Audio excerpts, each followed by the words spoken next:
भद्रवा valley में जहां कई मुद्दे हैं, इतनी सारी जन शिकायतों पर ध्यान देने की ज़रूरत है। उससे बड़ा और ख़तरनाक भविष्य का मुद्दा पोल्यूशन का है। एक ओर जहां असंतुलित विकास ने पर्यावरण को बर्बाद कर दिया है, वहीं दूसरी ओर असंवेदनशीलता, लालच और करप्शन ने अपना कहर बरपाया है। अन्यथा एक ऐसा क्षेत्र जिसे प्रकृति ने सुंदरता और प्रचुर संसाधनों से नवाजा है, अधिकारियों के बीच नियमों को लागू करने की इच्छा शक्ति की कमी भी प्रकृति के संतुलन को बनाए रखने में एक बड़ी बाधा रही है। भद्रवा वैली, जो तुलनात्मक रूप से बेहतर इकोलॉजी के लिए जानी जाती थी, अब इन्वायरमेंटल डिग्रेडेशन, क्लाइमेट चेंज और वार्मिंग के प्रभाव के संदर्भ में अन्य इन्वायरमेंटली डिग्रेड रीजन्स क्षेत्रों से बहुत अलग नहीं है। पिछले कुछ सालों से यहाँ क्लाइमेट चेंज का असर महत्वपूर्ण और काफ़ी साफ रहा है। लेवल ने यहाँ के पर्यावरण पर भी अपना असर डाला है, जो एक्सपर्ट्स का मानना है कि नाजुक इकोलॉजी के खिलाफ कई प्रकार के लापरवाह युद्ध के कारण है, जो पिछले 3 दशकों से भी ज़्यादा सालों से देखा जा रहा है। प्रकृति के संरक्षण के प्रति असंवेदनशीलता के कारण यह देखा गया कि ग्लेशियर लगातार पिघल रहे हैं, बादल फटना सामान्य हो गया है, भूस्खलन, हिमस्खलन, बर्फानी तूफान वक्त वक्त पर आते रहते हैं, लेकिन फिर भी इकोलॉजी के साथ खिलवाड़ का सिलसिला थमा नहीं है। चूँकि भद्रवा वैली सिस्मिक जोन 5 के तहत आती है, भद्रवा की घाटी पहले भी अतीत में जबरदस्त भूकंपों का सामना कर चुकी है। मानव निर्मित आपदाओं के खतरे से बचना बेहद मुश्किल हो जाता है, जिसमें गतिविधियों पर रोक लगाना शामिल है, जिसके लिए जान माल की भारी कीमत चुकानी पड़ती है या प्रॉपर्टी का भुगतान सहन करना पड़ता है। हर आपदा एक अनुभव और हर अनुभव सीखने के साथ आते हैं, लेकिन जब कोई चारों ओर देखता है तो कोई भी देख सकता है कि अतीत में इस क्षेत्र में आए आपदाओं के अनुभवों से कुछ भी नहीं सीखा गया है। पेड़ों की अवैध कटाई में कोई कमी नहीं आई है, जिससे मिट्टी का कटाव और क्लाइमेट चेंज हो रहा है। एग्रीकल्चर लैंड को कंक्रीट के जंगल में बदलने में कोई गिरावट नहीं आई है, जिसके नतीजे में फसल प्रोडक्शन में कमी आई है और फ्लड बेसिन में परेशानी हुई है। वाटर बॉडीज में कचरे और मानव मल की डंपिंग ने उनके जल को एक जहरीले लेवल तक प्रदूषित कर दिया है, जबकि सिल्टिंग की निरंतर प्रोसेस ने बाढ़ को रोकने के लिए इन वाटर बॉडीज़ को अक्षम कर दिया है। दूसरी तरफ पूरी वादी में वाटरवेज में लगातार अपशिष्ट पदार्थों की डंपिंग से पूरी तरह से चोक हो गया है। नीरू नाला हो, पुनेजा नाला हो या उसकी सहायक नदियां हों, सभी वाटरवेज का कंजर्वेशन डेंजरस लेवल तक समझौता के स्तर पर किया गया है। भद्रवा वैली की विभिन्न धाराओं की स्थिति को देखते हुए ऐसे उदाहरण कम नहीं है। यह नेटवर्क, जो केवल आधी सदी पहले तक था, न केवल लाखों शहरवासियों को पीने की पानी की सप्लाई करता था, बल्कि वाटर ट्रांसपोर्ट का एक प्रमुख सोर्स भी था, जो घाटी के विभिन्न हिस्सों को एक दूसरे से जोड़ता है और हजारों लोगों को सब्जी की खेती और खाद्यान्न, लकड़ी या पब्लिक ट्रांसपोर्ट और टूरिज्म से जुड़े हैं उन्हें रोजगार भी प्रदान करता है। ये धाराएं या तो नालियों में बदल गई या इनमें टनों कचरा, मानव अपशिष्ट और प्लास्टिक फेंके जाने के कारण ये पूरी तरह से सूख चुकी हैं। जबकि जनता की असंवेदनशीलता ऐसी आपदाओं के लिए जिम्मेदारी है, यह एक प्रमुख कारण है। इन वाटर बॉडीज और वाटरवेज को साफ करने के लिए एडमिनिस्ट्रेशन की इच्छा शक्ति की कमी ने पानी की इन प्रॉपर्टीज़ पर कहर बरपाने के उत्प्रेरक के रूप में काम किया है। इन्वायरमेंटल डिग्रेडेशन के प्रभाव को देखते हुए इकोलॉजी में जो कुछ बचा है उसे बचाने और भविष्य में कुदरत के प्रकोप से बचाने की सामूहिक जिम्मेदारी समाज और प्रशासन पर सामूहिक रूप से है। यदि पर्यावरण के संरक्षण और अन्य उपायों को पूरा करने में और देरी की जाती है और अगर व्यक्तिगत या सामूहिक निहित स्वार्थों की पूर्ति के लिए लालच पर पूर्ण विराम नहीं लगाया जाता, तो आने वाली पीढ़ियों के पास प्राकृतिक रूप से सुंदर क्षेत्र के अलावा कुछ भी नहीं बचेगा। जहरीले वातावरण वाली भूमि जो किसी भी रिसोर्स से रहित होगी, जिसे प्रकृति ने आशीर्वाद दिया था। देखिए, माहौलियात की आलूदगी की अगर हम बात करें तो इसका सीधा सीधा मेरे हिसाब से मुझे लगता है कि ताल्लुक जो है आम जनमानस जिसे हम कहते हैं, आम आदमी का कहीं ना कहीं इसमें जिम्मेदारी आती है। इंतजामिया तो है ही, बहरहाल इंतजामिया तो हम हमेशा ही कहते आए हैं और पीटते आए हैं ये चीजें ढोल कि इंतजामिया गहरी नींद और गफलत नींद सोया हुआ है यहाँ पे। इंतजामिया इन चीजों को नहीं बल्कि किसी भी चीज के लिए सीरियस और सिंसियर हमें दिखता है नहीं। वो मैं इस हवाले से कह रहा हूँ क्योंकि अगर हम देखें द्रिडू में बड़े गाजे और बाजे से बताया गया था यहाँ पे कि सॉलिड वेस्ट मैनेजमेंट वो जो प्लांट है, उस प्लांट का इनाकाद किया गया और अब ऐसे होगा, फलान होगा, ढिमकान होगा, लेकिन जमीनी सतह पे ये चीजें हमें दिखती नहीं है। जहां देखिए वहां गंदगी दिखती है, जहां देखिए वहां आलूदगी दिखती है। माहौलियात पे बहुत ज्यादा इसका असर पड़ता है और कहीं ना कहीं ये आने वाले वक्त में मुझे लगता है खदशा है और हमें लगता है ये किसी बड़ी चेतावनी और बड़े नुकसान का कहीं बाइस ना हम लोग बने कहीं ना कहीं। डिफॉरेस्टेशन का ताल्लुक है, डिफॉरेस्टेशन हो रही है, जंगलात कट रहे हैं। हर जगह आप देखें, अभी मैं देख रहा हूं बहुत देर से कि सिस्मिक 4 और 5 जोन में जम्मू और कश्मीर को बताया जा रहा है, तो लोगों के अंदर वो भी खदशा है। 2003 में भी आप देखेंगे तो 7.6 मैग्नीट्यूड का अर्थक्वेक भूचाल जम्मू कश्मीर में हुआ था। तो कहीं ना कहीं ऐसा तो नहीं हम बड़ी आफत को दावत दे रहे हैं और इंतजामिया जो है वो नाबीना बना हुआ है।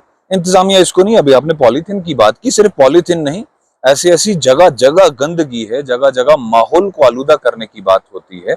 जगह जगह आप देखें रिवर बेड्स की अगर आप बात करें तो रिवर बेड्स पे इंक्रोचमेंट है। वहां पे लोग मकानात बना रहे हैं, कहीं ना कहीं उन मकान बनाने वाले लोगों के लिए भी नुकसानदेह साबित होगा। सबसे पहले तो उनके लिए खतरा है, बाकी लोगों के लिए पूरे भदरवा पूरे इलाके की बात करें वहां तो है ही है, लेकिन उन लोगों के लिए, लेकिन इस चीज से ओवरकम अगर हमें होना है, करना है, तो उसके लिए इंतजामिया का एक बहुत बड़ा वाइटल रोल है, बहुत इंपॉर्टेंट रोल है। इंतजामिया जहां पे उनको शिकंजा कसना चाहिए वहां पे नहीं कसती, लेकिन आज आप देखेंगे डिमोलिशन ड्राइव्स और ऐसे ऐसे बेतुके से ड्राइव्स हो रहे हैं, लोगों को बेघर करने की बात होती है, लेकिन जहां पे इंतजामिया को थोड़ा सख्त कदम लेने की जरूरत होती है वहां पे इंतजामिया क्यों नाबीना बन के बैठता है, ये हमारी समझ से परे है। तो कहीं ना कहीं मुझे लगता है कि ये भी मेरे हिसाब से इशारा मुझे यही लगता है कि करप्शन का बोलबाला है। करप्शन बहुत जोरों शोरों पे है और इंतजामिया ऐसी चीजों पे कभी हाथ नहीं डालती। लेकिन आपकी वसादत से ये पैगाम देना चाहता हूं कि हम शायद एक बड़े खतरे को दावत दे रहे हैं। और साथ ही साथ एक चीज और बताना चाहता हूं मैं, जो बहुत तकलीफदायक एक बात है। ये दरिया जो हमारे यहाँ पे हैं, हम कहते थे कि हम आबी जखीरे हमारे पास है, हम पानी पे रहते हैं। इस भदरवा की बिलखसूस में बात करना चाहूंगा। और हमने देखा है कि यहाँ पे दरिया का पानी जो है ये कितना साफ और शफाफ होता था, लोग इसको इस्तेमाल करते थे। आप कुछ 2-3 स्पॉट्स में आपको बताना चाहूंगा। हालिया में एक स्पॉट आता है, उसके बाद जामा मस्जिद के सामने का स्पॉट अगर आप देखेंगे, या नीरू नाला जो है वो स्पॉट्स आप देखेंगे, ऐसी ऐसी जगहें आप देखेंगे। एक तो इसमें गंदगी का आलम इतना है कि उस पानी की तरफ उसको क्रॉस नहीं कर सकते आप चल के, जिस पानी को एक वक्त में इस्तेमाल किया जाता था वो हालत हो चुकी है। और साथ ही साथ अगर रिवरबेड्स की हालत देखेंगे आप, उनकी विड्थ इतनी ज्यादा हुआ करती थी, वो इतना कंजस्ट होते होते ये दरिया नहीं, ये नाले बन चुके हैं। और नालों से कब ये नालियों में तब्दील हो जाएंगे, जिस स्पीड से ये इंक्रोच हो रहे हैं, जिस स्पीड से तबाही हो रही है। तो मुझे लगता है कि मैं वही बात फिर से दोहराना चाहूंगा कि हम माहौल को आलूदा नहीं कर रहे हैं, लेकिन हम बहुत बड़े खतरे को दावत दे रहे हैं। और इंतजामिया को चाहिए कि सिर्फ बातें न करे। भदरवा को अगर आपने, मैं म्युनिसिपल कमेटी भदरवा की बात करूंगा, अगर भदरवा को ओपन डेफिकेशन फ्री ODF आपने डिक्लेयर किया है, तो जाके जरा देखिए जमीनी सतह पे भी कि कितने घरों में, जितनी भी नई कंस्ट्रक्शंस हो रही है और जितनी पुरानी कंस्ट्रक्शंस हुई हैं, कितने घरों के अंदर सेप्टिक टैंक्स हैं।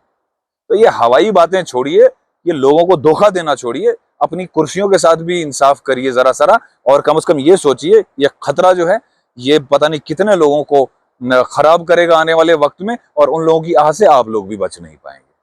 साथ ही साथ मैं ये बताना बड़ा जायज समझता हूँ, मौजू समझता हूँ। मैंने अपनी शुरुआती दौर में ही कहा था कि कहीं ना कहीं जिम्मेदार आम जनमानस है, आम आदमी, यहाँ का नागरिक, यहाँ का शहरी, इधर के बाशिंदगान, अपनी बात कर रहा हूँ। तो भदरवाई होने के नाते मेरा भी फर्ज बनता है और फर्ज अवलीन बनता है हर एक भदरवाई का, अपने माहौल को साफ करना बहुत जरूरी है।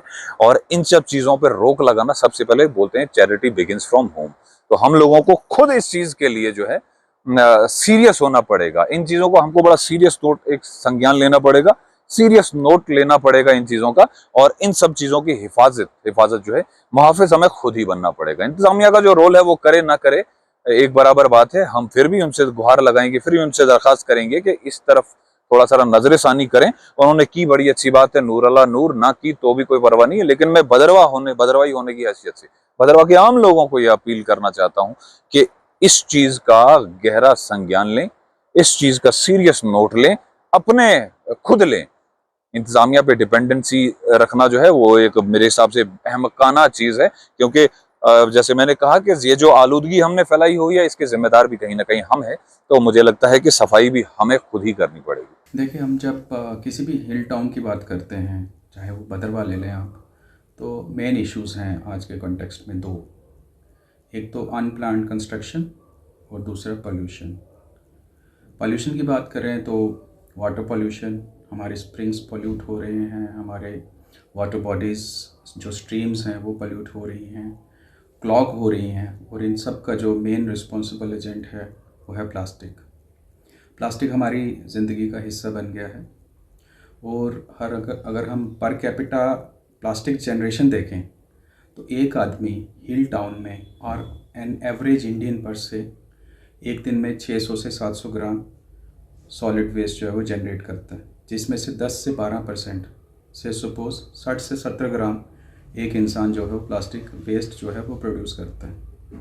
और उसका डिस्पोज़ल हम सबको पता है, along with the solid waste, जिसमें ऑर्गेनिक वेस्ट आते हैं, आपके फूड वेस्ट आते हैं, वेजिटेबल वेस्ट आते हैं, उसी के साथ हम उसको बिना सेग्रीगेट किए हुए प्लास्टिक को भी उसी थैले में डाल के या तो हम ऐसे फेंक देते हैं या किसी जगह पे स्टोर करते हैं, जहाँ से कंसर्न म्युनिसिपल बॉडीज़ जो हैं वो उसको उठाकर किसी जगह पे डिस्पोज करती हैं। बट हमारा डिस्पोजल मैकेनिज़्म भी बड़ा फ्रैक्चर्ड है। अच्छे ढंग से उसको सेग्रीगेट नहीं किया जाता है, प्रॉपरली डिस्पोज नहीं किया जाता है, क्योंकि हमारे जो सो कॉल्ड सैनिटेशन फैसिलिटीज़ हैं वो साइंटिफिकली एस्टेब्लिश्ड नहीं हैं। हम वेस्ट को डंप करते हैं, हम उसको डिस्पोज नहीं करते हैं। और जो वेस्ट हमारा इधर उधर रह जाता है, और जो नाला हैं उनके थ्रू ग्रेविटी, जैसे बारिश आती है तो उससे होते हुए वो सारा नीरू की तरफ चला जाएगा, हमारे स्लोप्स की तरफ एक्यूमुलेट होगा या हमारे एग्रीकल्चरल फील्ड्स को क्लॉग करेगा। तो दोनों जगह पे, चाहे वो एस्थेटिक लुक हो, जगह भी अच्छी नहीं लगती जहाँ पे प्लास्टिक डंप्स हों। उसके बाद बड़े सारे मवेशी, बर्ड्स, प्रीडेटर्स, उस तरह की चीज़ें आकर उनको देखती हैं, उनमें कुछ खाने का मटेरियल है तो वो भी चीज़ें अच्छी नहीं लगती हैं देखने में। और दूसरा है, आपको पता होगा जैसे कि प्लास्टिक जो है वो उसकी डिकम्पोजिशन बड़ी ही स्लो होती है, even it takes hundreds of years. और अगर हम ठंडे इलाके की बात करें, क्योंकि डिकम्पोजिशन को एड करता है मॉइस्चर और टेम्परेचर, तो भद्रवाह जैसा इलाका जो कि ठंडा है, वहाँ पे टेम्परेचर कम है, तो ये जो है ये और ज़्यादा डिले हो जाती है उसकी डिकम्पोजिशन। तो इसमें यही है कि इसका सोल्यूशन यही है, हर आदमी को आगे आना पड़ेगा। Deshbhagat university Punjab, courses offered PhD, post graduate, under graduate, PG diploma, diploma certificate. Contact us for admissions.